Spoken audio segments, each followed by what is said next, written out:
എന്തിന് കുട്ടികളെ കൊണ്ടുപോയി കൊടുക്കണം? ഇവിടെ ചെറിയ മക്കളേറ്റ് രക്ഷിതാക്കൾ പോവാ മെഡിക്കൽ കോളേജിൽ ഡോക്ടറെ കാണിക്കാൻ. എന്താ വെച്ചോ, ഇവന്റെ ചെവി വേണ്ടത്ര ശരിയല്ല, ഒന്നും പറഞ്ഞാൽ കേൾക്കണില്ല, പൊട്ടനാ ഇവൻ. ഒന്നും പരിശോധിച്ച അപ്പൊ എന്താ 24 മണിക്കൂർ MP3 കൊണ്ട കയറ്റിക്കണു തലയില്, മ്യൂസിക് അങ്ങനെ കയറ്റി വിടാണ്. പൊട്ടനയിക്കണ കുട്ടി, അത് ഉമ്മ അറിയുന്നില്ല, വാപ്പ അറിയുന്നില്ല, മന്ദബുദ്ധി അയക്കണു, ഒന്നും ഇനി കേൾക്കൂല, ഭാവിയിൽ മുഴുവൻ പൊട്ടനാകും. 100 കണക്കിൽ ഡോക്ടർമാരുടെ മെഡിക്കൽ കോളേജ് ഡോക്ടർമാർ ഒരു പ്രബന്ധം എഴുതിയിട്ടുണ്ട്. MP3 നേരം പുലരുവോളം ചെവിക്ക് തിരികെ വെച്ച് കിടന്നുറങ്ങാം. എത്രയോ വീട്ടിൽ നിന്നുണ്ട്. ഉറങ്ങിക്കിടന്നാൽ അത് കൂർക്കം വലിച്ച് ഉറങ്ങുമ്പോഴാ ഉമ്മ അതിങ്ങനെ എടുത്തേക്ക സാധനം. പടച്ചോനെ, ഞാൻ കണ്ടതാണ് എന്റെ ഒരു കുടുംബത്തിൽ പോയപ്പോ. കുട്ടിയോട് ഉറങ്ങിക്കണു ഈ സാധനം വെച്ചിട്ട്, പാട്ട് നിന്നിട്ടുണ്ടാവില്ല.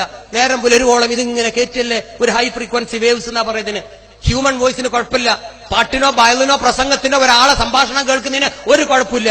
മ്യൂസിക്, ഗിറ്റാർ, ഇൻസ്ട്രുമെന്റൽ വോയിസ്, അത്തരം സാധനങ്ങളിൽ നിന്ന് വരുന്ന ഇൻസ്ട്രുമെന്റ് വോയിസ് ആണ് ഈ ഹാനികരം എന്നുള്ളതും ഡോക്ടർ പറഞ്ഞു. ഇതുണ്ടാക്കിയത് മുസ്തഫയും പിന്നെ അബൂബക്കറും മുസ്ലിമായ ശാസ്ത്രജ്ഞനൊന്നല്ല, അരവിന്ദനും ജോസഫും ഒക്കെയാണ് ഈ സയൻസ് കണ്ടുപിടിച്ചിട്ടുള്ളത് കേട്ടോ. ഇനിയിപ്പോ അങ്ങനെ നിങ്ങൾ അത് അതിനു വേണ്ടി പറയണം അല്ല. ഞാൻ അതിലേക്ക് ഹറാമും ഹലാലിലേക്കും കറാഹത്തിലേക്കും ഒന്നും പോകുന്നില്ല. അതിന് ഈ ആളെ എനിക്കതിനുള്ള അറിവുമില്ല, ഞാൻ വിട്ടേക്ക്. അതൊക്കെ നിങ്ങൾക്ക് അറിയാം. ഇപ്പൊ ഒരു കാര്യം ഉറപ്പാ, മ്യൂസിക് വെച്ച് കേട്ടാൽ, കൂടുതൽ മ്യൂസിക് കേട്ടാൽ പൊട്ടനാവുമെന്ന കാര്യത്തിൽ സംശയമില്ല. അതുകൊണ്ട് ഞാൻ ആലോചിച്ചോളി, കുട്ടികൾക്ക് മ്യൂസിക് വെച്ച് കൊടുക്കണോ? എന്താ ലഹരി, നേരത്തെ പറഞ്ഞതാ, ആമുഖ ഭാഷണത്തിൽ പറഞ്ഞതാ, മക്കൾക്ക് കംപ്ലീറ്റ് ലഹരി ബാധിച്ചിട്ടുണ്ട്. എന്താ ലഹരി? കള്ളും കഞ്ചാവും മാത്രമല്ല ലഹരി, മൊബൈൽ ഫോൺ ലഹരിയാകും. ഒരു പ്രത്യേക വസ്തുവിനോട്, ഒരു പ്രത്യേക സാഹചര്യത്തോട് അടിമപ്പെടല ലഹരി എന്ന് പറഞ്ഞ. കള്ളും കഞ്ചാവും മുറുക്കാനും വീടും സിഗരറ്റും മനോരമയും ചന്ദ്രികയും ദേശാഭിമാനിയും ഒക്കെ പെടും അതില്. പച്ചവെള്ളം പോലും ചോറും ചപ്പാത്തിയും ഒക്കെ പെടും അതില്. അമിതമായാൽ അമൃതം വിഷം എന്ന് പറഞ്ഞ പോലെ. ചില ആൾക്കാർക്കുണ്ട്, രാവിലെ ഒരു ഗ്ലാസ് കട്ടൻ ചായ കിട്ടിയില്ലേ പിന്നെ കക്കൂസിൽ ഡാഷ് ഡാഷ് വരൂലത്രേ. അപ്പൊ എന്താ ലഹരി? കട്ടൻ ചായ ലഹരി, ഡാഷ് ഡാഷ്. പത്രം ഇല്ലെങ്കിൽ ഉറക്കം വരുന്നില്ലാറുന്നവരുണ്ടല്ലോ. എന്താണ് ആ പത്രത്തിൽ ലഹരി? ഇന്നത്തെ സീരിയൽ ബന്ധാണെങ്കിൽ ഭാര്യക്ക് അടുക്കളയിലെ ചാറ് ശരിയാവില്ല. എന്താ കാരണം? ആ സീരിയലിൽ ലഹരി. ഇന്നെ ആൽബം കെട്ട് വന്നില്ലെങ്കിൽ അതിന് ലഹരി. സീരിയലിന്റെ ഒരെണ്ണം മുറിഞ്ഞു പോയാൽ അങ്ങനെ പലതിലും ലഹരി. മോട്ടോർ സൈക്കിൾ ലഹരി. കുട്ടികൾ മോട്ടോർ സൈക്കിൾ കയറിയിരിക്കും, കുറച്ച് സമയം കൂടെ അങ്ങനെ ഓടിക്കഴിഞ്ഞാൽ ഒരു ലഹരിയായി, പിന്നെ അത് കിട്ടണം. മൊബൈൽ ഫോണിൽ കളിച്ചാൽ പിന്നെ അത് ലഹരി. അമിതമായ അമൃതം വിഷം എന്ന് പറഞ്ഞ പോലെ കുഞ്ഞു കുട്ടികളെ ലഹരിക്ക് അടിമപ്പെടുത്തുന്നത് പ്രിയപ്പെട്ട മാതാപിതാക്കളാണ്. അതുകൊണ്ട് കുഞ്ഞുനാളിൽ നിങ്ങൾ കളിക്കാൻ എന്ന പേരിൽ കളിപ്പാട്ടം വാങ്ങിച്ചു കൊടുക്കാതിരിക്കുക. മോട്ടോർ സൈക്കിൾ 18 വയസ്സിന് താഴെയുള്ള കുട്ടി ലഹരിക്ക് അടിമപ്പെടും. അങ്ങനെ ആ ലഹരിക്ക് അടിമപ്പെട്ടാൽ ആ കുട്ടി പിന്നെ അതിന്റെ പുറത്ത് ഇറങ്ങില്ല, അള്ളിപ്പിടിച്ച് അവിടെ ഇരിക്കും. പിന്നെ കറക്കം കംപ്ലീറ്റ് ബൈക്കിന്റെ പുറത്താ. അങ്ങനെ അമിത ലഹരിയിൽ അവനും മരണപ്പെടും. മൊബൈൽ ഫോണിൽ തോണ്ടി തോണ്ടി അവനും അവളും ഒളിച്ചോടും. ഒക്കെ ലഹരിയാണ്, അപകടമാ. ആ ലഹരിയാണ് ഇവിടെ പറയുന്നത്. എന്താ വേറൊന്ന് 4 എണ്ണം പോകണ്ടില്ല നിങ്ങള് ഒന്നിന്റെ പുറത്ത്. ക്യാമ്പസിലും സ്കൂളും മുറ്റത്തൊക്കെ പോയി മുറ്റത്തുണ്ടാവില്ല. നിങ്ങൾ എപ്പോഴെങ്കിലുമൊക്കെ നോക്കിയിട്ടുണ്ട് ഇത്? രക്ഷിതാക്കളെ ഇതൊക്കെ വാങ്ങിച്ചു കൊടുക്കുന്നത് ഉണ്ടല്ലോ. 4 എണ്ണം പോണു, എത്ര പറഞ്ഞാലും കേൾക്കില്ല. എന്താ കാരണം? അവർക്ക് എവിടുന്ന് ഈ മോട്ടോർ സൈക്കിൾ കിട്ടി? 15ഉം 16ഉം വയസ്സായ കുട്ടികൾക്ക് എവിടുന്നാണ് 5,00,000-ന്റെയും 60,000-ന്റെയും ബൈക്ക് കിട്ടി? രക്ഷിതാക്കളായ ഞാനും നിങ്ങൾ വാങ്ങിച്ചു കൊടുത്തിട്ടല്ലേ. മക്കളെ കൊലക്ക് കൊടുക്കുക എന്നതിനൊക്കെ പറയാം. ഒരിക്കലും ഒരു രക്ഷിതാവ് ഓർക്കുന്നില്ല അവന് എന്ത് ലൈസൻസ് ഇല്ല എന്ന്. കേട്ടോ മറ്റൊന്ന്, 9 പഠിക്കുന്ന കുട്ടി ഉമ്മനോട് പറഞ്ഞു, ഉമ്മ ഒരു ഇതോടുകൂടി നിർത്തുകയാണ് കേട്ടോ, കഴിഞ്ഞു 9. ഈ കഥയും അതിനൊരു സൊല്യൂഷനും പറഞ്ഞു നിർത്തുക. ഇനി സ്ലൈഡ് ഞാൻ മറിച്ചണില്ല, ഒരുപാടുണ്ട്, കാണാനുണ്ട്. വളരെ പ്രധാനപ്പെട്ട 2 പിക്ചറും കൂടി ഉണ്ട് അതിന്റെ അകത്ത്. എന്നാൽ ഈ സ്റ്റോറി പൂർത്തിയാക്കട്ടെ. 9 പഠിക്കുന്ന കുട്ടി ഉമ്മയോട് പറഞ്ഞു, ഉമ്മ ഒരു മോട്ടോർ സൈക്കിൾ എനിക്ക് വാങ്ങിത്തരും. കുട്ടികൾക്കൊക്കെ ഉണ്ട്, ഇരിക്കല്ലുള്ളൂ. മേട വാപ്പ ഗൾഫിലാണ് കേട്ടോ, 10 സെന്റ് ഭൂമി, ഏക ഒരു ഇരിക്കൂരിയുള്ളൂ. വാപ്പാന്റെ കട മുഴുവൻ വീടിയിട്ടില്ല, പാവാണ്. അപ്പോഴും പറഞ്ഞു, ഉമ്മ പറഞ്ഞു, എടാ അതിനൊക്കെ ഒരുപാട് പൈസ എന്റെ അടുത്തില്ല. പച്ച കള്ളം പറഞ്ഞു മകൻ. ഉമ്മ ഇന്ന് 10,000 രൂപ തന്നാൽ ഒരു മോട്ടോർ സൈക്കിളും കിട്ടും, കൂടെ ഒരു മൊബൈൽ ഫോൺ ഫ്രീ കൊടുക്കുന്നുണ്ട്. എത്ര തവണ ഞങ്ങളോട് പറഞ്ഞു ഒരു മൊബൈൽ ഫോൺ വാങ്ങിത്തരാൻ, ഇപ്പൊ 2 കൂടി 10,000-ന് കിട്ടും. പാച്ചാ പൊള്ള്. ആ ഉമ്മ അങ്ങ് വിശ്വസിച്ചു. മക്കൾ പറയുന്നത് അങ്ങനെ അങ്ങ് വിശ്വസിക്കുന്ന ഒരു പറ്റം ഉമ്മമാർ. മക്കളുടെ വാക്ക് അപ്പടി എടുക്കും. അവിടുത്തെ മാഷോടോ അയൽവക്കത്തോ ഭർത്താവിനോട് പോലും ചോദിക്കൂല. മക്കളുടെ വാക്ക് അങ്ങനെ അങ്ങോട്ട് വില കൊടുക്കുന്ന ഒരു ഉമ്മമാർ. പാടില്ല ഉമ്മ, ഒക്കെ ആന്ന് പറഞ്ഞിട്ട് ശരി ഞാനൊന്ന് അന്വേഷിക്കട്ടെ എന്നൊന്ന് പറഞ്ഞൂടെ? ഉമ്മ ചോദിച്ചു, പറഞ്ഞില്ല. പാവം കരഞ്ഞുകൊണ്ട് കണ്ട കയ്യിലെ സ്വർണ്ണവള ഊരിക്കൊടുത്തുകൊണ്ട് മകന് കൊടുത്തു 10,000. മകൻ അതാ കൊണ്ടുവരുന്ന ഒരു മോട്ടോർ സൈക്കിളും ഒരു മൊബൈൽ ഫോണും. ഒരിക്കലും കിട്ടൂലട്ടോ. അതുമായിട്ട് ഇങ്ങനെ കറങ്ങാൻ തുടങ്ങി. 5-6 മാസം കറങ്ങി. കുറെ സുഹൃത്തുക്കൾ വരുന്നേ പോണ് കളിക്കണ. ഉമ്മ ഉറ്റത്തോടെ പറഞ്ഞു, അവൻ മിടുക്കനാ, വാപ്പാനക്കായും ബുദ്ധിയൊക്കെ ഉണ്ട്. ഏതായാലും 5-6 മാസം പിന്നിട്ടു. അതാ ആ കുഞ്ഞുമോൻ ഒരു മോട്ടോർ സൈക്കിൾ അതാ ഒരു KSRTCന്റെ ചുവട്ടിലേക്ക് പോയി. KSRTCയുമായി കൂട്ടിയിടിച്ച് മരിച്ചില്ല, ബോധം നഷ്ടപ്പെട്ടു, ആശുപത്രിയിലേക്ക് കൊടന്നു. വാപ്പയെ വിവരറിയിച്ചു. വാപ്പയും ഓടി വന്ന് ഉമ്മയും വാപ്പയും മുഖത്തോട് മുഖം നോക്കി പൊട്ടിക്കരയാൻ തുടങ്ങി. കുഞ്ഞുമോന്റെ വിരലൊന്ന് ചലിക്കുന്നത് നോക്കി ആ പ്രിയപ്പെട്ട മാതാവും പിതാവും കരഞ്ഞു. ഡോക്ടർ പറഞ്ഞു, ഒപ്പിട്ട് തരി, ഞാൻ ഓപ്പറേറ്റ് ചെയ്ത് നോക്കട്ടെ. അങ്ങനെ ഡോക്ടർ ഇയാൾ ഒപ്പിട്ട് കൊടുത്ത് ഡോക്ടർ ഓപ്പറേറ്റ് ചെയ്തു. സുബ്ഹാനല്ലാഹ്, അണ്ണാക്കിങ് കീറി പൊളിച്ച് നോക്കുന്ന സമയത്ത് അണ്ണാക്കിൽ തൊണ്ടക്കുഴിയിൽ 10 പാക്കറ്റ് പാൻപരാഗായിരുന്നു കിടന്നിരുന്നത്. ലഹരി ചേർത്ത, മദ്യം ചേർത്ത, മയക്കുമരുന്ന് ചേർത്ത ലഹരി, കെമിക്കൽ ലഹരി ചേർത്തിയ പാൻപരാഗ് 10 എണ്ണം. കുട്ടി എത്രാം ക്ലാസ് തുടങ്ങിയെന്ന് ആർക്കും അറിയില്ല. ഇപ്പൊ 10 കുട്ടിയുടെ ഡോസ്. ഇതെല്ലാം കൂടി വിഴുങ്ങി അണ്ണാക്കിൽ കുടുങ്ങിയവന്റെ ലഹരിയില അവൻ അപകടം സംഭവിച്ചത്. ഡോക്ടർ പറഞ്ഞു, എനിക്കൊന്നും ചെയ്യാനില്ല, നിങ്ങൾ പ്രാർത്ഥിച്ചുകൊള്ളുക എന്ന്. ഇത് കണ്ട കുട്ടികൾ തന്റെ സുഹൃത്തുക്കൾ ഇങ്ങനെ കണ്ടിങ്ങനെ പോവാ ICUവില്. അതാ കുഞ്ഞുമോന്റെ കണ്ണിന്ന് വെള്ളം ഇങ്ങനെ ഒഴുകണ്. ഒന്നും മിണ്ടാതെ ഇളകാതെ ചലിക്കാതെ കിടക്കുന്ന കുട്ടിന്റെ കണ്ണിലിതാ വെള്ളം വരുന്നു. ഡോക്ടറെ, അതെന്താന്ന് ചോദിച്ചപ്പം ഡോക്ടർ പറയാ, അവനെല്ലാം കാണുന്നുണ്ട്, അവനെല്ലാം കേൾക്കുന്നുണ്ട്, അവൻ വാവിട്ട് കരയാണിപ്പോ. പൊന്നുമ്മയെ ചതിക്കരുത് മക്കളെ, ഞാൻ അമിത ലഹരിയിൽ ഉമ്മാനെ വഞ്ചിച്ച് ഞാനിതാ മോട്ടോർ സൈക്കിളിൽ അപകടം സംഭവിച്ചു ഇഞ്ചിഞ്ചായി മരണപ്പെട്ടുകൊണ്ടിരിക്കുക. എന്റെ ഉമ്മയതാ കരയണോ, എന്റെ ഉമ്മയതാ പൊട്ടിക്കരയണോ, എനിക്ക് താങ്ങാൻ പറ്റുന്നില്ല. അതുകൊണ്ട് നിങ്ങൾ ആരും ഉമ്മയെ വഞ്ചിക്കരുത് കേട്ടോ എന്ന് വാവിട്ട് കരഞ്ഞ് പറയുന്നുണ്ടാവും. ചലനശേഷി നഷ്ടപ്പെട്ടത് കൊണ്ട് കണ്ണുനീർത്തുള്ളികൾ മാത്ര പുറത്തേക്ക് വന്നത്. കഴിഞ്ഞില്ല, 30 ദിവസം അങ്ങ് കഴിഞ്ഞു. ആ മോനങ്ങ് മരിച്ചു. ഒന്നും ചെയ്യാൻ പറ്റില്ല, മറവ് ചെയ്ത്. വാപ്പയുടെ സമനില തെറ്റി. വാപ്പ കേൾപ്പിക്കൊന്നും പോണില്ല പറഞ്ഞു. മുഖത്തോട് മുഖം നോക്കി വീട്ടിലിരുന്നു. 6 മാസം പിന്നിട്ടു. ആ വീട്ടിലേക്ക് അത് 2-3 ഗുണ്ടകൾ കയറി വന്നു. എന്നിട്ട് പറഞ്ഞു, ഞങ്ങൾ ഈ മോട്ടോർ സൈക്കിൾ ജപ്തി ചെയ്യാൻ വന്നതാ. ആ ഉമ്മ പറയാ, 10,000 രൂപ കൊണ്ട് എന്റെ മോൻ വാങ്ങിയത്, അതെന്തിനാ നിങ്ങൾ ജപ്തി ചെയ്യണം? അപ്പോഴാ പറഞ്ഞത് ഗുണ്ടകൾ, 55,000 രൂപയാണ് തള്ളേ ഈ മോട്ടോർ സൈക്കിളിന്റെ വില. 45,000 രൂപ ഞങ്ങളുടെ ബ്ലേഡ് കമ്പനിയിൽ നിന്ന് പലിശക്ക് കൊടുത്തതാ. എല്ലാ മാസവും 3,000 രൂപ പലിശ അടക്കമടക്കാമെന്ന് നിങ്ങളുടെ മോഹം ഒപ്പിട്ടിട്ടുണ്ട്. ഞങ്ങൾക്ക് 6 മാസമായി ആ ഇൻസ്റ്റാൾമെന്റ് തുക കിട്ടിയിട്ടില്ല. മോ മരിച്ചത് നിങ്ങൾ അറിഞ്ഞില്ലേ എന്നും പറഞ്ഞ ആ ഉമ്മയും ഉപ്പയും പൊട്ടിക്കരഞ്ഞു. ഞങ്ങൾക്ക് മരണം ഞങ്ങൾക്ക് പുല്ലുവിലയാ, ഞങ്ങൾക്ക് ഞങ്ങളുടെ സമ്പത്താ വലുത്, ഞങ്ങൾ കൊണ്ടുപോകുന്നു പറ. മോട്ടോർ സൈക്കിളേറ്റ് അങ്ങ് കൊണ്ടുപോയി. അപ്പോഴാണ് ആ ഒരുമ്പട്ട തന്ത ഓർക്കുന്നത്, എന്റെ കുട്ടിക്ക് ഇങ്ങനൊരു ദുരന്തമുണ്ടായിരുന്നു എന്ന്.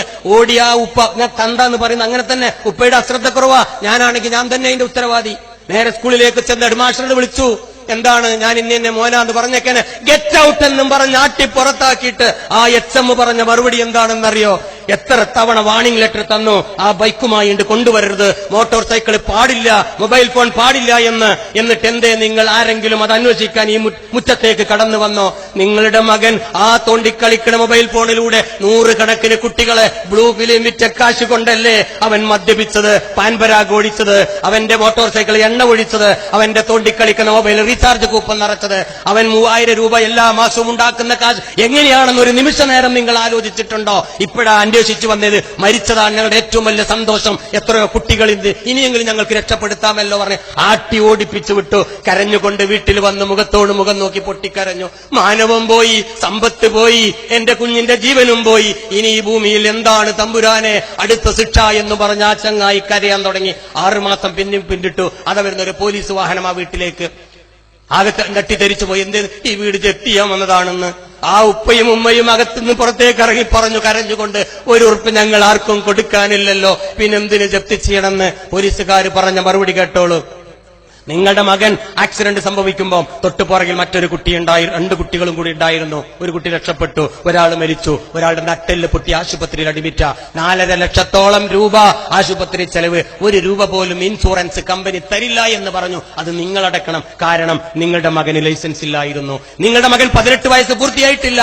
നിങ്ങളുടെ മകൻ ഹെൽമറ്റ് വെച്ചില്ലായിരുന്നു. നിങ്ങളുടെ മകൻ ലഹരിയിലാണ് ഓടിച്ചത്, മദ്യപിച്ച ഓടിച്ചത്. അവന്റെ മൊബൈൽ ഫോണിൽ തോണ്ടിക്കളിച്ചുകൊണ്ട് അവനെ യാത്ര ചെയ്തത്. അങ്ങനെ അപകടം. ആ നഷ്ടപരിഹാരം 8 ലക്ഷത്തോളം വരും. അത് ഇന്നടക്കണം. ഇല്ലെങ്കിൽ ഇത് ജപ്തി, അല്ലെങ്കിൽ നിങ്ങൾക്ക് ജയില്. ഇതിലേത് വേണം? അതാ കോടതി നടപടികളും. ഒരു ചങ്ങലയുമായി 2 ഉദ്യോഗസ്ഥർ താഴെ ഇറങ്ങി. ഏത് വേണം? പൊട്ടിക്കരഞ്ഞുകൊണ്ട് പറഞ്ഞു, എന്നെ ജീവിക്കാൻ അനുവദിക്ക്, ഞാൻ ജയിലിലേക്കില്ല, എനിക്കൊരു വേറെ സ്ഥലമുണ്ടെന്ന് പറഞ്ഞ് ആ ഉമ്മയെ കൈ പിടിച്ചുകൊണ്ട് ഇറങ്ങിപ്പോയത് മലപ്പുറം ജില്ലയിലെ കുറ്റിപ്പുറത്തടുത്തുള്ള തവനൂരിലെ വൃദ്ധസദനത്തിലേക്കാണ് ആ ഉമ്മയും വാപ്പയും കയറിച്ചെന്നത്. ഇന്ന് നിങ്ങൾ പോയാൽ നിങ്ങൾക്ക് ഇന്ന് കാണാം കാലിൽ ചങ്ങല കൊണ്ട് ബന്ധിച്ച ഒരു പ്രിയപ്പെട്ട രക്ഷിതാവിനെ. അപ്പുറത്തെ വനിതാ സെല്ലിലേക്ക് പോയാൽ നിങ്ങൾക്ക് കാണാം ഒരു ഉമ്മയെ. 10ഉം 15ഉം വയസ്സായ ആൺകുട്ടികളെ കണ്ടാൽ എന്റെ മോനെ എത്ര കാലമായടാ നിന്നെ ഞാൻ കാത്തിരിക്കുന്നു, ഇന്നെങ്കിലും എന്റെ കുഞ്ഞുമോൻ വന്നല്ലോടാ എന്നും പറഞ്ഞുകൊണ്ട് ഓടി വന്നുകൊണ്ട് മാറോട് അടച്ചുകൊണ്ട് കെട്ടിപ്പിടിച്ച് പൊട്ടിക്കരയുന്ന ഒരു മാതാവിനെ നമുക്കവിടെ കാണാം. ഒന്നേ എനിക്ക് ചോദിക്കാനുള്ളൂ, ആ മാതാവിനെയും പിതാവിനെയും വൃദ്ധസദനത്തിൽ ഏൽപ്പിച്ചതാരാ? ആ കുഞ്ഞിനെ കുറ്റപ്പെടുത്താൻ ഞാൻ ആളല്ല. ആ ഉമ്മ ചെയ്ത പണിയാ, ആ ഉപ്പ ചെയ്ത പണി എന്നല്ലേ?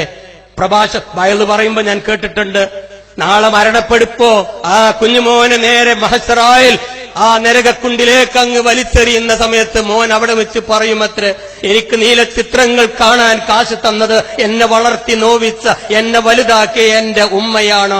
എനിക്ക് കള്ളു കുടിക്കാൻ കാശ് തന്നത്, എല്ലാ മാസവും എനിക്ക് പണം തന്നതും എനിക്ക് ബൈക്ക് വാങ്ങാനും മദ്യപിക്കാനും കാശ് തന്നത് എന്റെ ഉമ്മയും വാപ്പയുമാ. അതുകൊണ്ട് കൊണ്ടുവരി അവരെ നരകക്കുണ്ടിന്റെ അടിത്തട്ടിലിടി, അവരെ നെഞ്ചത്ത് കയറി നിന്നിട്ടെങ്കിലും ഒരല്പം ആശ്വാസം എനിക്ക് കൊള്ളാമല്ലോ എന്ന് വാവിട്ട് കരഞ്ഞു പറയുമെന്ന് പണ്ഡിതന്മാർ ഒരുപാട് പറഞ്ഞിട്ടില്ലേ? അതിന്റെ ഏറ്റവും വലിയ ഉദാഹരണമല്ലേ? ഇനിയെങ്കിലും കുഞ്ഞുമക്കൾക്കൊരു മോട്ടോർ സൈക്കിൾ വാങ്ങിച്ചു കൊടുക്കാതിരിക്കുക, അവർക്ക് ഈ മാരകായുധം വാങ്ങിക്കൊടുക്കാതിരിക്കുക. മറ്റൊന്നും എനിക്ക് അവസരത്തിൽ പറയല്ല. വളരെ പ്രധാനപ്പെട്ട അതൊക്കെ അതിന്റെ ചിത്രങ്ങളാണ് കേട്ടോ. കുട്ടികൾ മരിക്കാൻ പോണ ചിത്രം ഒരു മരണം ഇങ്ങനെ ഇപ്പൊ നടക്കുന്നത് കാണാൻ നിങ്ങൾക്ക്. എന്റെ വീഡിയോ ഇല്ല, അത് കണ്ടോ? ഒരു മോട്ടോർ സൈക്കിളായിട്ട് മറ്റൊരു മോട്ടോർ സൈക്കിൾ കണ്ട് ചവിട്ടുകയാണ്, നേരെ ഒരു കണ്ടെയ്നർ ലോറിന്റെ ഉള്ളിൽ കണ്ട് കയറുകയാണ്. 3 ജീവൻ അവിടെ പൊട്ടിത്തെറിക്കുകയാണ്, ചതഞ്ഞാണ്ട് അരക്കുക, തലച്ചോറൊക്കെ ഇങ്ങനെ വിടർന്നിങ്ങനെ കിടക്കണ വീഡിയോ ഒക്കെ എന്റെ അടുത്ത് ഇട്ടാപ്പോ നിങ്ങൾ ആരും ഭക്ഷണം കഴിക്കൂല, നിങ്ങൾ ഉറക്ക് പോകും. ആ ഒരു വീഡിയോ ഞാനിപ്പോ വിടുന്നില്ല. ഉമ്മമാരാ ബോധം കെട്ട് അവിടെ വീഴും. ആ രംഗം കഴിഞ്ഞാൽ ആ പാപം ഉമ്മയും പാപ്പയും കരഞ്ഞിട്ടുണ്ട് ഒരു ഓട്ടം റോഡ് സൈഡിലേക്ക്. അപ്പൊ കാക്കകൾ ഇങ്ങനെ തലത്തോറ് കൊത്തിപ്പറിക്കാതിരിക്കാൻ ഒരു പോലീസ് കോൺസ്റ്റബിൾ അവിടെ കാവലിരിക്കും. ഒരു ഹെൽമെറ്റ് വെച്ച ആ ദുരന്തം ഒഴിവായി കിട്ടുവട്ട. എന്നിട്ട് മോർച്ചറി പോയിട്ടുണ്ട് ഒരു ചോദ്യം, ഈ കിടക്കുന്നതിൽ ഏതാണ് എന്റെ കുഞ്ഞുമോനെന്ന്. എന്താ കാരണം? അന്നിട്ട കുപ്പായത്തിന്റെ നിറം ആ ഉമ്മാക്കറിയില്ല, അന്നിട്ട പാന്റിന്റെ നിറവും അറിയില്ല, മുഖം വികൃതമാ, തിരിച്ചറിയുന്നില്ല ഹെൽമെറ്റ് ഇല്ലാത്തത് കൊണ്ട്. അപ്പോ ആ ഉമ്മ ചോദിക്കുക, ഈ കിടക്കുന്നതിൽ എന്റെ കുട്ടി ഏതാണെന്ന്. വല്ലാത്തൊരു ചോദ്യം. അതുകൊണ്ട് ഹെൽമെറ്റ് തലയിൽ കിടന്നോട്ടെ, ഈ 2 ചോദ്യം ഒഴിവായി കിട്ടും. ഗെയിം കളിക്കുന്ന കുട്ടികള് അപകടം സംഭവിച്ചുകൊണ്ടിരിക്കുക. കമ്പ്യൂട്ടറിലെ മൊബൈൽ ഫോണിൽ ഉമ്മാന്റെ ഫോൺ ഉപയോഗിച്ച് ഇങ്ങനെ ഗെയിം കളിക്കുക. ഗെയിം കളിച്ച് അവസാനം മനുഷ്യനെ കൊല്ല കേട്ടോ. കൊലപാതകമൊക്കെ നടക്കുന്നുണ്ട്, ഞാൻ അതിലേക്ക് പോണില്ല. അമേരിക്കയിലെ ഒരു കുട്ടി അച്ഛന്റെ റിവോൾവർ അലമാറിയെ കണ്ടെടുത്തു, നേരെ സ്കൂളിൽ കണ്ട് പോയി 27 പട്ടപട്ടാച്ചിൽ വെടിയച്ചാണ്ട് കൊന്നു. കുട്ടീനെ പറ്റി അന്വേഷിച്ചപ്പോ കുട്ടി ഇത്തരം ഗെയിമുകളിൽ 1ാം റാങ്കുകാരനായിരുന്നു. അപ്പം ഒന്ന് പ്രവർത്തിച്ചു നോക്കിയതാണ്. തൂക്ക് കണ്ടപ്പോ ഓർമ്മ വന്നു കേട്ടോ. അപ്പൊ അത്തരം തൂക്കു കടാറുള്ള ഗെയിമൊക്കെ കുട്ടികൾ കളിക്കുമ്പോ ഇപ്പൊ തടയണം, നാളെ അവർ കൊലയാളിയാവും. അതാ 4 വയസ്സായ ഒരു കുട്ടി ഉമ്മനോട് ചോദിച്ചു, വാപ്പനോട് ചോദിച്ചേ, സൗദി അറേബ്യയിൽ കഴിഞ്ഞ 6 മാസം മുമ്പ് മലയാള ന്യൂസിൽ വന്നതാണ്. മലയാള ന്യൂസ് ജിദ്ദയില്, നിങ്ങൾക്ക് പരിചയം ഉണ്ടാവും. സൗദി അറേബ്യയിൽ ജിദ്ദയിലെ മലയാളം ന്യൂസിൽ വന്ന മലയാള വാർത്ത. 4 വയസ്സായ കുട്ടി അച്ഛനൊപ്പനോട് ചോദിച്ച്, എനിക്കൊരു അത്താരി ഗെയിം വാങ്ങിത്തരും. വാങ്ങിത്തരില്ലാറുണ്ട്. അതിന് മുമ്പ് കുറെ മൊബൈൽ ഗെയിം വാങ്ങിച്ചു കൊടുത്തേക്കണം. ഇത് വാങ്ങിത്തരുത് 2000 റിയാലാ. പാപ്പറിന് പറ്റൂലെന്ന്. പാപ്പ കിടന്നുറങ്ങുമ്പോൾ പാപ്പ പോലീസുകാരനായിരുന്നു. തോക്കിണ്ടെടുത്തു, നിറവൊഴിച്ചു, കൊന്നു, വെടിവെച്ചാണ് കൊന്നു. 4 വയസ്സുകാരൻ. എന്താ കാരണം? ലഹരിക്കടിമപ്പെട്ടു. മദ്യം കഴിച്ചാൽ മാത്രമല്ല ലഹരി കേട്ടോ, ഇതൊക്കെ ലഹരിയാ. ബോധ്യല്ലേ നിങ്ങൾക്ക്? എന്തുകൊണ്ടാ സംഭവിച്ചത്? കുട്ടിയുടെ ഓരോ മഞ്ഞാളത്തിനും വാശിക്കും രക്ഷിതാക്കൾ കൂട്ടുനിന്നാൽ അവർ നാളെ ലഹരിക്കടിമപ്പെടും. പാടില്ല മോനെ, നോ, ഗെറ്റ് ഔട്ട് എന്ന് പറയാൻ മക്കളിങ്ങനെ എന്ത് ചോദിക്കുമ്പോ പപ്പപാറിന് എടുത്തു കൊടുക്കാൻ. എവിടെ? നിങ്ങളെന്താ ലോട്ടറിയാ, ബാങ്കിന്റെ പണിയാ? ഇതൊന്നും അറിയാതെ അങ്ങോട്ട് എടുത്തു കൊടുക്കും. പാടില്ല. അത് അവരോട് കാണിക്കുന്ന വലിയ കൊലച്ചതിയ. അങ്ങനെ നിങ്ങൾ ചെയ്തു കൊടുത്താൽ നീ 4-5 ചിത്രം ഒന്ന് കണ്ടേ പറ്റൂട്ടോ. ഇന്നത്തെ ഈ ജനറേഷന്റെ കോലം കൂടി പറഞ്ഞ് നമുക്ക് അവസാനിക്കുക. ലഹരി കേട്ടോ, ഒക്കെ ലഹരി. കള്ളു മാത്രമല്ല ലഹരി, പറഞ്ഞല്ലേ. ഒരു ഭ്രാന്ത് ലുക്ക്. ഇപ്പത്തെ ചെക്കന്മാരൊക്കെ നോക്കൊണ്ട് പുട്ട് നിന്ന പോലെ കഞ്ചാവ് നിന്നുക. അമ്മാരി കേറ്റലാണ് അറിയോ. ഞാൻ മലയാളിയുടെ ചിത്രം ഇങ്ങനെ എന്റെ അടുത്ത് മലയാളി ഉണ്ട് കേട്ടോ, പക്ഷെ കാണിക്കാത്ത എന്താ? സദസ്സിൽ ആരെങ്കിലും കുടുംബത്തിൽപ്പെട്ടവരുണ്ടാവും, അപ്പൊ ബോധം കെടും. അത് ഉണ്ടായിക്കണോ? എനിക്ക് അങ്ങനെ പറ്റിയിട്ടുണ്ട്. അപ്പൊ ഇവരാരും ഇപ്പൊ ഒന്നും ചീത്ത അറിയില്ലല്ലോ, ഇത്തകളാരും ഉണ്ടാവും തോന്നണില്ല. ഒരു ബ്രാൻഡ് ലുക്ക്. ഇങ്ങനത്തെ ഒരു ചെങ്ങായിക്ക് IAS ഡിഗ്രിയാണ്, ഒരു പ്രൊഫഷണൽ ജോലി കിട്ടില്ല. കേൾക്കണോ? എന്റെ കമ്പനിയിലെ നല്ല ബിടെക് എഞ്ചിനീയർമാരെ ഞാൻ മൾട്ടിനാഷണൽ കമ്പനിയിലേക്ക് ഇന്റർവ്യൂവിന് അയച്ചു, പകുതിയോളം തോറ്റു. കാരണം ലഹരിക്ക് അടിമപ്പെട്ടുകൊണ്ട്. വലിയ എഞ്ചിനീയർമാർ എംടെക്കും ബിടെക്കും ഒക്കെ ഉള്ള ആൾക്കാർ ഇന്ന് പരാജയപ്പെട്ടുകൊണ്ടിരിക്കുക. കാരണം ലഹരിക്ക് അടിമപ്പെട്ടവരെ വൈറ്റ് കോളർ ജോബ് കിട്ടില്ല. 1,00,000 മിനിമം സാലറിക്കാണ് ഞങ്ങളൊക്കെ അയച്ചത്. അതിൽ കുറച്ച് കുട്ടികൾ തോറ്റുപോയി. കാരണം ഇതായിരുന്നു കോലം. അടുത്ത് നോക്കി നിങ്ങൾ പല്ല് പരിശോധിക്കാൻ തുടങ്ങിക്കണു. വൃത്തിയട്ട പല്ല്, മുറുക്കാനും കഞ്ചും വെത്തിലാടക്കും ഒക്കെ കൂടി കയറ്റിയിട്ട് എത്ര പല്ല് തേച്ചാലും ആ നിറട് പോകില്ല. എന്റെ പ്രിയപ്പെട്ട സഹോദരിമാരെന്റെ സദസ്സിലുണ്ടെങ്കിൽ നാളെ നിങ്ങളെ കാണാൻ ഒരു ചെറുക്കം വരും. ഒന്ന് പരിശോധിച്ചേക്ക്. നിങ്ങളെ കെട്ടാൻ ആണ് കാണൽ ചടങ്ങ് നടത്താം. ആണ് വീട്ടിലേക്ക് പോണ്ടട്ടോ, ആണിന്റെ വീട്ടിൽ പോണ്ട. പെണ്ണ് കാണൽ ചടങ്ങൊക്കെ അറിയല്ലോ. ഞാനൊക്കെ പെണ്ണെട്ടി 90-ലാ. ഞാനൊക്കെ കണ്ടിട്ട് വന്നതിന് ശേഷം എന്റെ പെങ്ങന്മാരെ ഒരു കൂട്ടം അങ്ങോട്ട് പോയിട്ട് ആ പാവം പെൺകുട്ടിന്റെ ചുണ്ട് പിടിച്ചു നോക്കി, നാക്ക് പിടിച്ചു നോക്കിക്കണു, മുടി പിടിച്ചു നോക്കി, നടത്തി നോക്കി, മന്ദപ്പുണ്ട, മൊയന്തുണ്ട, കൊഞ്ഞപ്പാടുണ്ട ഒക്കെ നോക്കി വന്ന് വീട്ടിൽ വന്നിട്ട് പറയണ മോനെ കെട്ടിക്കോടി ഓക്ക് ഇത്ര മുടി വരെ അളന്നേക്കണ്, ഇത്ര നീട്ടുണ്ടെന്ന് പറഞ്ഞിട്ട് ഞാൻ പോയി കെട്ടിയെ. ഒരൊറ്റ കുട്ടി ഇന്റേതൊന്നും വന്ന് പിടിച്ചു നോക്കിയില്ല. അത് എവിടുത്തെ ന്യായാണ്? ആണിനൊന്നും നോക്കണ്ടെന്ന് ആരങ്ങളോട് പറഞ്ഞത്? ആ കാലത്ത് അങ്ങനൊക്കെ മതി. ശരിയാ, ഈ കാലത്ത് പൊന്നാര പെങ്ങന്മാരെ ഉമ്മമാരെ ആണുങ്ങൾ അങ്ങനെയൊക്കെ പിടിച്ചു നോക്കണം. എന്റെ സഹോദരങ്ങളൊക്കെ ഉണ്ടാവും, പാവം എനിക്കിതി കുടിഞ്ഞ് പോവാൻ പറ്റൂല. ഒന്നും ചെയ്യരുത് മക്കളെ. എന്റെ കുടുംബം പോലെ പറഞ്ഞു തരികയാണ്. എന്റെ കുടുംബത്തിന് നീ അങ്ങനെ പറഞ്ഞു കൊടുത്തിട്ടുണ്ട്. അതുകൊണ്ട് പെണ്ണ് കെട്ടുമ്പോ പെണ്ണുങ്ങൾ നിങ്ങളെ പിടിച്ചു നോക്കും, സൂക്ഷിച്ചോളി. നല്ലൊരു ജോബ് നിങ്ങൾക്ക് വേണോ, വൈറ്റ് കോളർ ജോബ് വേണോ, അന്തസ്സായ ജോലി വേണമെങ്കിൽ ലഹരിക്ക് അടിമപ്പെട്ടവർക്ക് ജോലി കിട്ടില്ല. ഈ ലോകത്തെ കാര്യ പറയുന്നത്, പരലോകത്തെ കാര്യമല്ല. അത് നാളല്ലേ എന്ന് പറയും. ഭയന്ന് കുറെ കേട്ടിട്ട് പറയും നാളെ നിങ്ങൾക്ക് ചോദ്യം. നാളല്ലേ? ഇന്ന് കഞ്ഞുടിക്കണമെങ്കിൽ കള്ളുടിച്ചാൽ കഞ്ഞുടിക്കാൻ പറ്റില്ല എന്നാ ഈ പറയുന്നത്. അതുകൊണ്ട് പെൺകുട്ടികൾ ഒരു ഭർത്താവിനെ സ്വീകരിക്കുമ്പോ പരിശോധിച്ചോളി. അത് അടുത്തതാ വായുനാറ്റം. ഒരാഴ്ചയിൽ ഒരു നേരമെങ്കിലും മദ്യപിച്ച ഒരാളുടെ വായിൽ നിന്നും ഒരു ദുർഗന്ധം പുറത്തേക്കുണ്ട്. അത് ബീറാണെങ്കിലും ജിന്നാണെങ്കിലും ശൈത്താനാണെങ്കിലും എന്ത് കുടിച്ചാലും മണം പുറത്തേക്ക് വരും. എത്ര സ്പ്രേ അടിച്ചാലും മുറുക്കാൻ തന്നാലും ആ മണം സ്വന്തം ഭാര്യയ്ക്ക് കിട്ടിയൊക്കെ ഒരു പെൺകുട്ടിക്ക്, ജീവിതത്തിൽ ഒരിക്കലും മദ്യപിക്കാത്ത ഒരു പെൺകുട്ടിക്ക് ആ മണം തിരിച്ചറിയും. അതുകൊണ്ട് പരിശോധിച്ചോളി. ഒരാണ് നിങ്ങളെ കാണാൻ വരുമ്പോ ഇവ മദ്യപാനിയാണെന്ന് പരിശോധിച്ചോളി. എന്നിട്ട് കെട്ടി. വാപ്പ പറയാ കെട്ടിക്ക മോളെ, താലി പറഞ്ഞ സമ്മതിക്കരുത്. നിങ്ങൾക്കുണ്ട് ഒരു കണ്ടീഷൻ. ഞാനത് പറയും, പെൺകുട്ടിയെ ക്ലാസ് കൊടുക്കലുണ്ട്. ഇപ്പോ വീട്ടിൽ ഒരു അടിയൊക്കെ നടന്നിട്ടുണ്ടെന്നിട്ട്. അതുകൊണ്ട് പരിശോധിച്ചോളി. മണുണ്ട്, നാറുന്ന ആൾക്കാർ വരും. അടുത്ത് നോക്കിക്കോ, യോയോ വരും. ഇപ്പോ 350 റുപ്യക്ക് സൂപ്പർ ഗുളിട്ട് വരും. ഇവിടെ നമ്മുടെ നാട്ടിലൊക്കെ ഉണ്ട്, എന്റെ നാട്ടിലൊക്കെ വന്നിട്ടുണ്ട്. മുടി ഇങ്ങനെ സൂപ്പർ ഗുളിട്ട് നീച്ചു നിൽക്കേണ്ട ഒരു കോലം. 350 ആണല്ലോ അങ്ങനെ ഇടാൻ. ബാർബർ ഷാപ്പിൽ നിന്ന് എടുക്കുന്നതാണല്ലോ. എന്നിട്ട് വേട്ടാളം, തേള്, ഞണ്ട്, കരിക്കുന്നനൊക്കെ അങ്ങനെ വരയ്ക്കും. അങ്ങനെ ഒരു ഭയങ്കര രസമാണ്. ചെറിയ കുട്ടികൾക്ക് വരെ അങ്ങനെ വരച്ചു കൊടുക്കും. വലിയ കുട്ടിയാവുമ്പോ എന്താ ഉണ്ടാവുക? എന്തിന് തലയിൽ ഹെൽമെറ്റ് വെക്കൂല ഈ 350 റുപ്യക്ക് സൂപ്പർ ഗുളിട്ടാ? കാരണം ഹെൽമെറ്റ് വെച്ചാണ്ട് ചുളിഞ്ഞു പോവില്ലേ? അപ്പൊ അങ്ങനെ ഹെൽമെറ്റ് വെക്കാതെ അങ്ങനെ പോയപ്പോ പോലീസ് പിടിച്ചാ പറയലെന്താ? അതിന്റെ കാമുകി അപ്പുറത്തുണ്ട്, ഓളിന്റെ സൗന്ദര്യം കാണാൻ വേണ്ടിയിട്ട് ഞാൻ തുറന്നു വെച്ചേക്കണം. ഇവന്റെ തലച്ചോറിന് എത്ര 350? അതും എനിക്കറിയില്ല. ഏതായിക്കോട്ടെ, അങ്ങനത്തെ കുറെ കോലായിട്ട് യോയോ അറിഞ്ഞ മോഡലായിട്ട് പെണ്ണ് കാണാൻ വരും. വിട്ട മോനെ വണ്ടി, അടുത്ത ബസ്സിൽ ഞാൻ വരാന്ന് പറയുന്നത്. ബസ് വേറെയും വരും കേട്ടോ. വേറെ മുടി ചെറിയ കുട്ടിയാവുമ്പോ ഞാഞ്ഞോള് കരിക്കുന്നൻ. അത് വലുതായ ആ സാധനം വലുതാവും. കണ്ടില്ലെങ്കിൽ പെരിച്ചായി ഓന്തൊക്കെ കയറിയിരിക്കണ തലയിൽ. ഇങ്ങനെ കുറെ യോയോ മനുഷ്യന്മാരിറങ്ങിക്കണ്. എന്നിട്ട് ഇതൊക്കെ കോലം കെട്ടി വീട്ടിലേക്ക് കയറി വരുമ്പോ ഉമ്മ കയ്യൊടുക്ക ഉഷാറായിട്ടാണ്. ആ തള്ളക്കൊന്ന് കൊടുക്കയിട്ടല്ലേ? ഉഷാറായി, നന്നായി, എന്റെ മോൻ ഭയങ്കര ബുദ്ധി, വാപ്പാക്ക് ഇത്ര ഫാഷൻ ഉണ്ടായിരുന്നില്ല. ഒരു ഉമ്മ പറഞ്ഞു, ഞാൻ കേട്ടതാ, ഇവന്റെ മോന്റെ ഫാഷൻ ഒന്നും തന്തക്കില്ല കേട്ടോ. ഭയങ്കര സംഭവം അത്രേ. ഇത് ലഹരിയാണ്, വേശ്യാലയത്തിന് തുല്യമാണെന്ന് ഈ തള്ളക്ക് അറിയുന്നില്ല. ഞാൻ തള്ളാന്നെന്ന് പറയുന്നതാണെന്നറിയോ? അധികം ഈ യോയോ കൂടുന്നത് വാപ്പ ഗൾഫിൽ, ഉമ്മ നാട്ടിലുള്ള ഒരു കേട്ടോ. രണ്ടാളും ഇവിടെ നാട്ടിലാണ്. ഇത്ര വലിയ മൃഗങ്ങളൊന്നും വരില്ല. കുഞ്ഞ് ഞാഞ്ഞോളും കരിക്കുന്നതിനൊക്കെ വരും. പെരിച്ചായി ഓന്തൊന്നും കയറിയിരിക്കൂല. കുറച്ചൊക്കെ ഉണ്ട്. രണ്ടാളും കൂടി നാട്ടിലുണ്ടെങ്കിലുണ്ട്. ഉമ്മമാര് ഉപ്പമാര് പറഞ്ഞു കൊടുക്കി കുട്ടികൾക്ക് ഇത് ശരിയല്ല. ഇത് ആധുനിക പ്രൊഫഷണൽ ജോലിക്ക് ചേർന്നതല്ല. തെരുവ് വേശ്യകളുടെ കോലമാ, കൗബോയികളുടെ കോലമാ, തെരുവ് തെണ്ടികളുടെ കോലമാ, മദ്യത്തിനും മയക്കുമരുന്നിനും അടിമപ്പെട്ടവരുടെ ലക്ഷണ. അത്തരം കമ്മിറ്റിയിലേക്കാണ് നമ്മുടെ കുഞ്ഞുങ്ങൾ പോണത്. അതുകൊണ്ട് നമ്മൾ എതിർക്കണം. അടുത്ത് പോയി കൊളിഞ്ഞ് കുറെ ആഭരണം, ചങ്ങലൊക്കെ കെട്ടിയിട്ട് നടക്കാൻ തുടങ്ങുക. ഇത് ഹിന്ദുവിലും മുസൽമാനിലും ക്രിസ്ത്യാനിയിലും ഒക്കെ ഉണ്ട്. കൊടക്കെടുക്കാൻ, കാതിൽ കമ്മല, പുക്കളിൽ കമ്മല, പിന്നെ മൂക്കില് കമ്മല്, പറയാൻ പാടില്ലാത്തോടത്തും കമ്മല്, കുറെ ചൂടിക്കയറ്. എന്നിട്ട് പറയാം അമ്പലത്തിൽ നിന്ന് മന്ത്രിച്ചൂതി കെട്ടിയ, പള്ളിയിൽ നിന്ന് ഉസ്താദ് പൂജിച്ച് കെട്ടിയ പോലൊക്കെ. ഇത് അമ്പലത്തിന്നുമല്ല, പള്ളിന്നുമല്ല, ബാറിന്നും ഓവലത്തിന്റെ ചോട്ടൊന്നും കിട്ടുന്നതാ. എന്നിട്ട് പറയാ ഇത് സുന്നത്താണ്, അല്ലെങ്കിൽ മന്ത്രിച്ചതാണ്, ഒന്നുമല്ല, ഭ്രാന്തിന്റെ ലക്ഷണ. പറയണം നിങ്ങൾ, ഇത് ഭ്രാന്തിന്റെ ലക്ഷണ, ലഹരിക്കടിമപ്പെട്ടവന്റെ ലക്ഷണ. ഒരു ചരടോ ഒരു ഐക്കല്ലോ എവിടെയും കെട്ടുന്നതുകൊണ്ടോട് ഞാൻ എതിരല്ല. ഞാനൊരു സുന്നിയട്ടോ, ഞാനത് കെട്ടും ചെയ്യും, കെട്ടാൻ എന്റെ കുടുംബത്തോട് പറയും ചെയ്യും. അതിന് ഞാൻ എതിരല്ലേ? പക്ഷെ ഇത് ഭ്രാന്താണ് കേട്ടോ. ഞാൻ ഇതിനെ പറ്റിയാ പറഞ്ഞത്. ഇതാ ആഭരണ മത്സരത്തിൽ 1ാം സ്ഥാനം ഇന്ത്യക്ക്. ഇതാ ജട്ടി മത്സരം കണ്ടോളൂ നിങ്ങൾ. യുവാക്കളുടെ ജട്ടി മത്സരം. Sunday, Monday, Tuesday, Wednesday. വെള്ള, ചോപ്പ്, മഞ്ഞ, കറുപ്പ് എന്നാ പറഞ്ഞത്. ഡിസ്പോസിബിൾ ജഡ്ഡി. ഊര വലിച്ചെറിയ, പിന്നീട് വലിച്ചെറിയ, തിരുമ്പൂല. കാരണം തിരുമ്പാൻ പറ്റില്ല ഈ ജഡ്ഡി. അങ്ങനത്താണ്.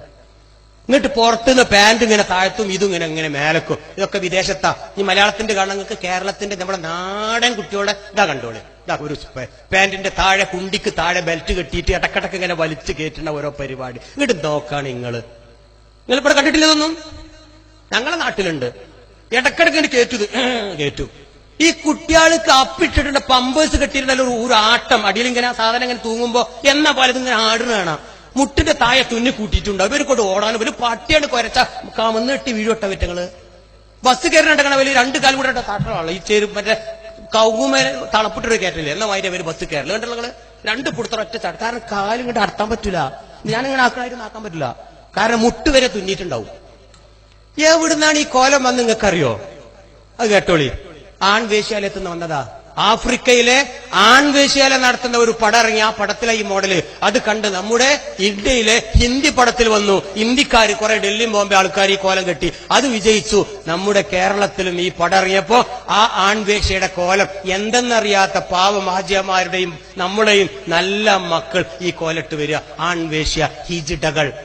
ഹോങ്കോങ്ങിലുണ്ട്, പിന്നെ കൗലൂൺ എന്ന് പറഞ്ഞ സ്റ്റേറ്റ് കംപ്ലീറ്റ് ഈ ടൈപ്പ്. അവിടെ ഹിജിഡ കേട്ടില്ലേ? അവരാണ് ഈ കോലം ഇറക്കിയത്. അതുകൊണ്ട് ആൺവേശ്യയുടെ കോലമാണെന്നും നമുക്ക് ചേർന്നതല്ല, അന്തസ്സിന് ചേർന്നതല്ല എന്നും പ്രിയപ്പെട്ട ഉമ്മമാര് നമ്മുടെ കുഞ്ഞു മക്കൾക്കത് പറഞ്ഞു കൊടുക്കുക. ആ അണ്ട ഇറങ്ങിയ ജീൻസ് വലിച്ചു കയറ്റാതിരിക്കുക. അതിങ്ങനെ ഇടക്കിടക്ക് അങ്ങനെ തന്നെയാണ്. അതിങ്ങനെ ഒഴിവാവും. ഏതൊരു പോലീസുകാരുണ്ടായിരുന്നു SI തൃശ്ശൂരിൽ, ഒരു കത്തിരിയേറ്റ് ഇങ്ങനെ നടക്കും. ഇങ്ങനത്തെ കണ്ടാൽ ഇവിടെ ഓടാറ് ഇങ്ങോട്ട് വരും.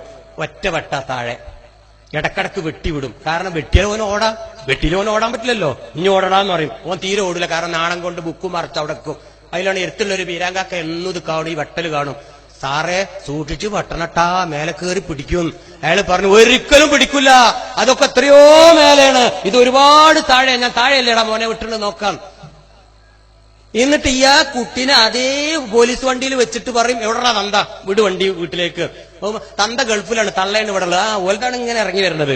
അതിൽ ഉമ്മാനോട് വിളിക്കും, ഇതാ മോൻ ഇമാതിരി പാന്റ് എങ്ങാനും ഉഞ്ഞിട്ട് വിട്ട നിന്റതും വെട്ടൊടി എന്ന് പറഞ്ഞാൽ കത്തിയിട്ട് കിടക്കണം എന്ന് അറിയണ്ട. പേടിപ്പിച്ചിട്ട് കയ്യും കാലവും പറിച്ച് ഒരു വേറെ ശിക്ഷയൊന്നുമില്ല. ഇതൊക്കെ നമ്മളെ നാട്ടിലും തുടങ്ങണം. അതുകൊണ്ട് ഈ രംഗം കണ്ടാലും നിങ്ങൾ അതിനെ എതിർക്കണം. അത് പാടില്ല. അതുകൊണ്ട് ആ പാന്റുകളൊക്കെ ഒരു തലക്കാണി ഉറയിൽ കയറ്റിക്കൊള്ളു. ഇപ്പൊ തന്നെ ഭാവിയിൽ ഒരു 50 വയസ്സാകുമ്പോ അവരെ കുട്ടികൾക്ക് കാണിച്ചു കൊടുക്കാം. കത്തിക്കണ്ട, തലക്കാണി ഉറയിൽ കയറ്റണം. അതല്ല, എന്റെ അമ്മക്ക് പണ്ട് കുറെ തലക്കാണി ഉറയിൽ പൊളിച്ചപ്പൊക്കെ കിട്ടി. അതുകൊണ്ട് നാളെ 50 കൊല്ലം കഴിഞ്ഞാൽ ഒരു മോഡലാക്കിയിട്ട് നമുക്ക് എക്സിബിഷനിൽ വെക്കാം. അതുകൊണ്ട് അവസാനിപ്പിക്കുകയാണ്. ഇതിന്റെ ഒരു പരിഹാരം കൂടി പറഞ്ഞിട്ട് ഒന്നുമല്ല, പരിഹാരം ഞാൻ ആദ്യം പറഞ്ഞു തന്നിട്ടുണ്ട്. എനിക്ക് എന്റെ ഉമ്മ പറഞ്ഞു തന്ന പരിഹാരം, എന്റെ പ്രിയപ്പെട്ട പിതാവ് എനിക്ക് പറഞ്ഞു തന്ന പരിഹാരം, അത് നിങ്ങൾ ചെയ്തു കൊടുത്താൽ മതി. എനിക്ക് എന്റെ ഉപ്പ പറഞ്ഞെന്ന് ഞാൻ എന്റെ മക്കളിലേക്ക് കൊടുക്കുക. 7 വയസ്സാവുമ്പോ എന്റെ വിരലും പിടിച്ച് അച്ചിപ്പുറ മഹൽ, നിങ്ങൾക്ക് അറിയാം, അച്ചിപ്പുറ രണ്ടത്താണി അച്ചിപ്പുറ പേര് കേട്ട സ്ഥല. അച്ചിപ്പുറ മഹലിലേക്ക് എന്റെ ഉപ്പന്റെ കുഞ്ഞു വിരലും പിടിച്ചങ്ങ് കൊണ്ടുപോകും. പ്രാക്ടിക്കല്, തിയറിയല്ല, പ്രാക്ടിക്കല്. പള്ളിയിലെ ദർസിൽ ഓതി പഠിച്ചതല്ല, മദ്രസിൽ അധ്യാപകൻ പറഞ്ഞു തന്നല്ല. എന്റെ പ്രിയപ്പെട്ട പിതാവ് എന്റെ കുഞ്ഞു വിരൽ പിടിച്ചതാണ് ഞാൻ ഈ പറയുന്നത്. കൊണ്ടുപോയി പള്ളിയിലേക്ക് വെള്ളിയാഴ്ച 11 മണിക്ക് ജുമഅക്ക് പോകും. അന്ന് സ്കൂളില്ല, മാപ്പിള സ്കൂളാണ് എന്റെ സ്കൂള്. കൊണ്ടുപോകും. അത് കഴിഞ്ഞിട്ട് എന്റെ ഉപ്പ പറയും, വാ മോനെ എന്റെ ഉപ്പാന്റെ അടുത്തേക്ക് പോകണം നീ. ഉപ്പാന്റെ ഉപ്പ മരിച്ചത്, എന്റെ ഉപ്പാന്റെ പേര് മുഹമ്മദ്, മുഹമ്മദിന്റെ ഉപ്പാന്റെ പേര് അലവി, അലവി മരിച്ചത് ഉപ്പാന്റെ 20 വയസ്സിലാ. ഒരുപാട് ചെറുപ്പ, ഞാൻ ഒരിക്കലും കാണൂല. എന്നിട്ട് പറയാ, ഞാൻ എന്റെ ഉപ്പയെ നിനക്ക് കാണിച്ചു തരാ, നീ വാടാ എന്നും പറഞ്ഞ് കബറാളുകളുടെ ഇടയിലൂടെ എന്റെ വിരലും പിടിച്ചു കൊണ്ടുപോയി ഒരു കബറിന്റെ അടുത്ത് വന്നിട്ട് എന്നോട് പറയും, മോനെ നീ കൈ പൊക്കിപ്പിടി, ആമീൻ പറ, ഞാനൊന്ന് ദുആ ചെയ്യട്ടെ. എന്റെ പ്രിയപ്പെട്ട പിതാവ് പച്ച മലയാളത്തിൽ എന്റെ 7 വയസ്സിൽ ഞാൻ പഠിച്ചതുമായ, പടച്ച റബ്ബേ എന്റെ പ്രിയപ്പെട്ട പിതാവിന് പൊറത്തു കൊടുക്കണേ നാഥാ, ഞാനും നാളെ മരണപ്പെടും, എന്നെയും ഈ ഖബറിൽ അടക്കം ചെയ്യും. ആ സമയത്ത് എനിക്ക് വേണ്ടി പൊട്ടിക്കരഞ്ഞ് പ്രാർത്ഥിക്കാനുള്ള ഒരു കുഞ്ഞുമോനാക്കി ഇവന് നീ മാറ്റണമേ അല്ലാ എന്ന് പറഞ്ഞിട്ട് എന്റെ തലയിൽ കൈയ്യുണ്ട് വെച്ചിട്ട് പടച്ചോന സുമ്മ വല്ലാഹി എന്റെ ഉപ്പ ദുആ ചെയ്തത്. ഞാനും അങ്ങ് ആമി പറഞ്ഞു. ഒന്നും മനസ്സിലാക്കാത്ത 7 വയസ്സുകാരൻ. വർഷങ്ങൾ അങ്ങ് കടന്നുപോയി. എന്റെ പ്രിയപ്പെട്ട പിതാവ് മരിച്ചു. ഓരോ ദിവസവും 5 നേരമില്ലെങ്കിലും ഇടക്കിടക്ക്, നോട്ട് ഓൺലി വെള്ളിയാഴ്ച, ഇടക്കിടക്ക് ആ മഹലിലേക്ക് തന്നെ പോകും. പള്ളിയിലേക്ക് കയറുന്നതിന് മുമ്പ് പോകും ആ കബറിന്റെ അടുത്തേക്ക്. അതിനു മുമ്പ് ഉമ്മാന്റെ അടുത്തേക്ക് പോകും. കാരണം മടിയിൽ കിടന്ന് പടഞ്ഞു മരിച്ച ഉമ്മന്റെ അടുത്തേക്ക് പോകും. മറന്നിട്ടില്ല ഒന്നും. 33 കൊല്ലായിട്ടും ആ ഉമ്മാന്റെ അടുത്ത് പോയിട്ട് എന്റെ ഉപ്പ പഠിപ്പിച്ച ആ ദുആ ഞാൻ എന്റെ ഉമ്മാക്ക് വേണ്ടി ചൊല്ലിക്കൊടുക്കും. അത് കഴിഞ്ഞ് എന്റെ ഉപ്പ ഉപ്പാന്റെ അടുത്തേക്ക് വന്ന് ദുആ ചെയ്യും. വർഷങ്ങൾ കടന്നുപോയി. എന്റെ പ്രിയപ്പെട്ട ഞാനും വിവാഹം കഴിച്ചു. എനിക്കും കിട്ടിയ ഒരു കുട്ടിയെ, ആ കുഞ്ഞുമോൻ മൂന്നാമത്തെ കുട്ടിയാ അടുത്ത വന്നത്. മൂന്നാമത്തെ മോന് 7 വയസ്സായപ്പോ പിടിച്ചു ഞാൻ അവന്റെ കുഞ്ഞുവിരല് അതേ മഹലിലേക്ക് എന്റെ ഉപ്പ നടന്ന കാൽപ്പാടുകൾ പിന്തിട്ട് പുല്ലുകളൊക്കെ ഇങ്ങനെ മറിഞ്ഞു മറിഞ്ഞു നിന്ന് ആ വഴിയിലൂടെ ഞാൻ അങ്ങ് പോയി. എന്റെ പ്രിയപ്പെട്ട പിതാവിന്റെ അടുത്ത് പോയി അങ്ങ് ദുആ ചെയ്തിട്ട് പറഞ്ഞു, മോനെ നീ ആമീൻ പറ. എന്റെ ഉപ്പ കാണിച്ചെന്നാ പറയുന്നത്. ആമീൻ പറയണട്ടോ. ഞാൻ അങ്ങ് ദുആയിരുന്നു, എന്റെ ഉപ്പാക്ക് പുറത്തു കൊടുക്കണേ നാഥാ, നാളെ ഞാനും മരിക്കും, എന്നെയും ഈ ഖബറിൽ അടക്കം ചെയ്യും. ആ സമയത്ത് എനിക്ക് വേണ്ടി ദുആ ചെയ്യുന്നൊരു കുട്ടിയാക്കി എന്റെ സിനാൻ ജാവേദ് മോനെ നീ മാറ്റണേ അല്ലാ എന്നും പറഞ്ഞ് അങ്ങ് അവന്റെ പുറത്തങ്ങ് തൊട്ട സമയത്ത് കിടുകിടാ അവൻ അങ്ങ് പൊട്ടിക്കരഞ്ഞു. 7 വയസ്സായ കുട്ടി. ഞാൻ അത്ര കരഞ്ഞിട്ടില്ല. കരഞ്ഞു. മോനെ സമാധാനപ്പെടു എന്ന് പറഞ്ഞപ്പോഴും തേങ്ങി തേങ്ങി തേങ്ങി കണ്ണ് നിറഞ്ഞുകൊണ്ട് നിൽക്കുന്ന അടുത്ത് ദുആ ചെയ്യുന്ന ആളുകളൊക്കെ ഓടി വന്നു. എന്താ ഈ കുട്ടി ഇങ്ങനെ കരയണ്, എന്താ ഈ കുട്ടി കരയണെന്ന് എനിക്ക് മനസ്സിലായില്ല. അവസാനം അവന്റെ ചുണ്ടുകൊണ്ട് പറഞ്ഞ വാക്കിതാ, ഉപ്പയല്ലേ പറഞ്ഞ് ഉപ്പ നാളെ മരിക്കുമെന്ന്. ആ സമയത്ത് എന്റെ കുഞ്ഞുവിരല് പിടിച്ച് അങ്ങാടിയിലേക്ക് പോകാൻ എനിക്ക് ഉപ്പയില്ലാതാവുമല്ലോ എന്നോർത്ത് കരഞ്ഞതാ. മോനെ, നാളെ എന്നതിനർത്ഥം ഒരു നാളെന്ന, ഒരു ദിവസം എന്ന, നാളെ എന്നല്ലടാ എന്നങ്ങ് പറഞ്ഞപ്പോഴാ അവന്റെ ചെറു പുഞ്ചിരി ഞാൻ കണ്ടത്. സുമ്മ വല്ലാഹി, ഞാൻ സത്യ പറയുന്നത്, നാളെ ഞാൻ മരിച്ചാൽ എന്റെ മകൻ എനിക്ക് വേണ്ടി പ്രാർത്ഥിക്കുമോ? പ്രാർത്ഥിക്കും. കാരണം എന്റെ ഉപ്പരിക്ക് വേണ്ടി കാണിച്ചു തന്നതാ. മദ്രസ പാഠപുസ്തകത്തിൽ നിന്നും പഠിച്ചതല്ല, പ്രഭാഷണങ്ങളിൽ നിന്നും പഠിച്ചതല്ല. എന്റെ പിതാവ് ജീവിച്ചിരിക്കുമ്പോ എന്റെ ബുദ്ധിയില്ലാത്ത സമയത്ത് എന്റെ താലോലിച്ച് എന്നെ പോറ്റി വളർത്തിയ കുഞ്ഞു വിരല് പിടിച്ച് അങ്ങാടിയിൽ കൊണ്ടുപോയതും എനിക്ക് വേണ്ടി ദുആ ചെയ്തതും എന്നെ പഠിപ്പിച്ചതുകൊണ്ട് എന്റെ കുഞ്ഞുമോൻ അത് ഞാൻ ചെയ്തു കൊടുക്കുക. ഇൻഷാ അല്ലാഹ് എന്റെ മോനും എനിക്ക് വേണ്ടി ചെയ്യും. ഇത് നമ്മുടെ ജീവിതത്തിലേക്ക് ഇതല്ലേ പകർത്തേണ്ടത്. പ്രവൃത്തി ഒരുപാട് ബൈലുകൾ കേൾക്കുന്നുണ്ട്, ഒരുപാട് പ്രഭാഷണത്തിലെ ക്ലാസുകൾ നമ്മൾ കേൾക്കുന്നുണ്ട്. പക്ഷേ സ്വന്തം മക്കൾക്കൊരു റോൾ മോഡലാകാൻ ഏതൊരു മാതാവും പിതാവിനും കഴിഞ്ഞില്ലെങ്കിൽ നമ്മുടെ ജീവിതം കട്ടപ്പുകയാ, ഒരു പ്രയോജനമില്ല. അവരെങ്ങനെ ജീവിക്കണമെന്ന് ജീവിച്ച് കാണിച്ചു കൊടുക്കാൻ പ്രിയപ്പെട്ട രക്ഷിതാക്കൾ മുന്നോട്ട് വരണമെന്ന് ആമുഖമായി അവസാനമായി എനിക്ക് പറയാനുള്ളൂ. അതുകൊണ്ട് നിങ്ങളൊക്കെ എന്റെ പ്രിയപ്പെട്ട രക്ഷിതാക്കൾക്ക് വേണ്ടി ദുആ ചെയ്യണം. അത് മാത്രമേ എനിക്ക് പ്രതിഫലമായി കിട്ടൂ. അല്ലാതെ ഞാനൊരു പ്രൊഫഷണൽ ട്രെയിനറായി ഇങ്ങനെ ക്ലാസ് എടുക്കുന്നവനല്ല. ഈ മഹത്തായ മജ്ലിസിന്റെ ബർക്കത്ത് കൊണ്ട്, ഈ മഹത്തായ ആളുകളുടെ ദുആ കൊണ്ട് എന്റെ പ്രിയപ്പെട്ട മാതാവിനും പിതാവിനും ഒരു സമയമെങ്കിലും ഒരു സന്തോഷം കിട്ടിയാൽ അതാണ് ഈ ലോകത്ത് എനിക്ക് എന്റെ മാതാപിതാക്കൾക്ക് ചെയ്തു കൊടുക്കാനുള്ള ഏറ്റവും വലിയ പുണ്യം. അതുകൊണ്ട് നിങ്ങളൊക്കെ എനിക്ക് വേണ്ടി പ്രാർത്ഥിക്കണം, ദുആ ചെയ്യണം എന്ന വസിയത്തോടു കൂടി വാഖിർ ദഅവാന അനിൽ ഹംദുലില്ലാഹി റബ്ബിൽ ആലമീൻ. അസ്സലാമു അലൈക്കും വറഹ്മത്തുള്ളാഹി